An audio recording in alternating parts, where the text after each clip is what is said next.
Most people think they're regulated when in actuality, they're only temporarily soothed. They're confusing common versus normal. It is common, right? A lot of people are dysregulated, but it's certainly not normal. And they also confuse it with quote unquote being human. When the truth of it is that most people just have a very small window of capacity, which means when it is small, the slightest little thing is going to send you out. You're going to get dysregulated. You're going to get triggered. You're going to get reactive. And then what happens is you need all of these rituals, all of these practices to bring you back into that small window.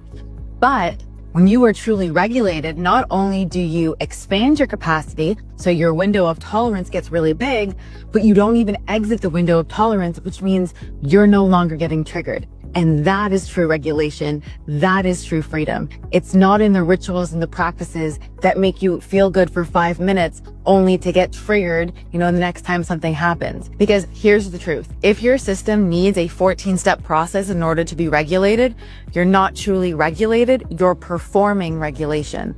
I want you to think about it like if you need an enema to go to the bathroom, then you're actually just constipated. But what happens is people get distracted with all of these trendy enemas, i.e. trendy practices for their nervous system, that without them, they are dysregulated. Just like without the enema, you'd be constipated. So I really want you to think about this for yourself. Are you truly regulated? Or do you need all of these things outside you in order to exist in a regulated state? Remember, real regulation is the absence of that loop. You don't need to always regulate yourself back to baseline. You just exist in that wonderful, expanded nervous system.